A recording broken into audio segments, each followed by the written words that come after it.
জুলাই সনদের বিষয়বস্তুতে ইনকিলাব মঞ্চের প্রস্তাবনা ঘোষণা করছি। ১. 1947 এর ঐতিহাসিক সংগ্রাম ও এই সংগ্রামে জীবন দেয়া সকল শহীদদেরকে এই সনদে রাষ্ট্রের বীর সন্তান হিসেবে ঘোষণা করতে হবে। অনেকেই 24-এর 71-কে মুখোমুখি করতে চায়, এর চেয়ে বদমাইশি আর কিছু নাই। 47 আমাদের প্রথম আজাদি, পাকিস্তানের প্রতারণার কারণে রাষ্ট্র বানাতে পারি নাই। 71 আমাদের ঐতিহাসিক বিজয়, ভারত এবং আওয়ামী লীগের প্রতারণার কারণে রাষ্ট্র বানাতে পারি নাই। চূড়ান্ত বিজয় আমাদের 24-এ হয়েছে, আমরা এবার ইনশাল্লাহ রাষ্ট্র বানাবো। 2.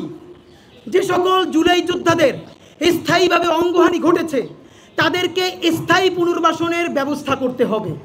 আমরা আবারও বলছি, স্থায়ীভাবে অঙ্গহানি যাদের হয়েছে তাদের পুনর্বাসন করতে হবে। 3. ফ্যাসিবাদী আমলে সংগঠিত 2014, 2018 এবং 2024 এই 3 ভোটারবিহীন অবৈধ নির্বাচনকে বাতিল করে তৎকালীন নির্বাচন কমিশনের সকল সদস্য ও সংশ্লিষ্ট অন্যান্য দোষীদেরকে অতি দ্রুত বিচারের মুখোমুখি করতে হবে। 4. ফ্যাসিবাদী আমলের মন্ত্রী, এমপি ও দোষী আমলাসহ সকল রাষ্ট্রীয় কর্মকর্তা কর্মচারীদেরকে বিচারের আওতায় এনে তাদের অবৈধ পন্থায় উপার্জিত সকল সম্পদ জব্দ করে তা জুলাইয়ের শহীদ ও আহতদের কল্যাণে ব্যয় করতে হবে। 5. দেশের স্বাধীনতা, সার্বভৌমত্ব, অখণ্ডতা ও মর্যাদা রক্ষার প্রশ্নে ভারতীয় আধিপত্যবাদ সহ সকল আগ্রাসনের বিরুদ্ধে বাংলাদেশ প্রশ্নে ঐক্যবদ্ধ সকল রাজনৈতিক দল ও শক্তিসমূহকে দৃঢ় অবস্থান ঘোষণা করতে হবে। 6. রাষ্ট্রযন্ত্র কর্তৃক সংগঠিত জুলাই, পিলখানা ও শাপলা গণহত্যার বিচার নিশ্চিত করে এই গণহত্যার সাথে জড়িত দেশি বিদেশি সকল অপশক্তিকে চিহ্নিত করতে হবে। 7. রাষ্ট্র কাঠামোর এমন মৌলিক সংস্কার করতে হবে যাতে আমাদের সামাজিক সাংস্কৃতিক পরিস্থিতিতে আর কোনো দিন কোনো ফর্মে পতিত ফ্যাসিবাদ আর ফিরতে না পারে এবং ভবিষ্যতেও যেন কেউ আর স্বৈরতান্ত্রিক ক্ষমতা চর্চা করতে না পারে।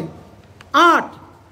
ঐতিহাসিক 36শে জুলাই, যেটা আগামী কয়েকদিন পরে আসছে, 5ই আগস্ট তথা ঐতিহাসিক 36শে জুলাইকে আমাদের জাতীয় মুক্তি দিবস ঘোষণা করতে হবে। আমাদের জাতীয় স্বাধীনতা দিবস আছে, বিজয় দিবস আছে, আমাদের মুক্তি ঘটে নাই। 36শে জুলাইকে আমাদের জাতীয় মুক্তি দিবস ঘোষণা করতে হবে। 9. এই সনদে ঐতিহাসিক জুলাই গণ অভ্যুত্থানের স্পিরিটের নিরিখে বৈষম্য বিরোধী ইনসাফ ভিত্তিক কল্যাণ রাষ্ট্র বিনির্মাণের সুস্পষ্ট রূপরেখা প্রণয়ন করতে হবে। 10. সংবিধান থেকে, যেটা বর্তমান সংবিধানে অ্যাক্টিভ আছে, সংবিধান থেকে জনবিরোধী ও জুলাই সনদের সাথে সাংঘর্ষিক সকল ধারা উপধারা বাতিল করে জুলাই সনদকে সংবিধানের তফসিলে অন্তর্ভুক্ত করতে হবে। 11. ঐতিহাসিক জুলাই গণ অভ্যুত্থানে অংশগ্রহণকারী সকল দল, মত এবং লিঙ্গের ন্যায্য শরিকানা নিশ্চিত করতে হবে, যেখানে বলা হবে আমরা বাংলাদেশের জনগণ এই ঐতিহাসিক গণ অভ্যুত্থান সম্পন্ন করেছি, আমরা বৈষম্য বিরোধী করেছি, আমরা এনসিপি করেছি, আমরা বিএনপি করেছি, আমরা জামাত করেছি। আপনাদের কাছে পায়ে ধরে মাপ চাই, এইখান থেকে বের হয়ে আসেন।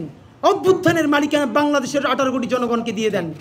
অভ্যুত্থানের ইশতেহারের প্রতি পাতায় পাতায় প্রতি ধারায় লেখা থাকবে আমরা বাংলাদেশের জনগণ, আমরা বাংলাদেশের জনগণ এই ঐতিহাসিক গণ অভ্যুত্থান সম্পন্ন করেছি। 12. এটা ছোট কিন্তু এটাই সবচেয়ে গুরুত্বপূর্ণ। বাংলাদেশের সংবিধানের বর্তমানে এমন ভাষা, পিএইচডি কইরাও অনেকের অর্থ উদ্ধার করতে জান বের হয়ে যায়। এইটা জনগণের সংবিধান হয় নাই। আমেরিকার সংবিধান পড়েন, পাতলা ছোট, ট্যাক্সি ড্রাইভারও পড়তে পারে। সুতরাং যেই গণ অভ্যুত্থান রিক্সাওয়ালা করেছে, ভ্যানওয়ালা করেছে, সবজিওয়ালা করেছে, সেই অভ্যুত্থানের সনদ তাকেও পড়ে বুঝতে পারতে হবে।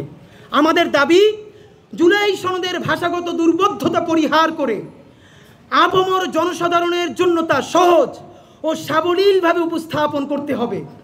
এবং সর্বশেষ 13 নম্বর দফা, জুলাই সনদ চূড়ান্ত করার পূর্বে জনগণের মতামতের জন্য তা ওয়েবসাইটে প্রকাশ করতে হবে।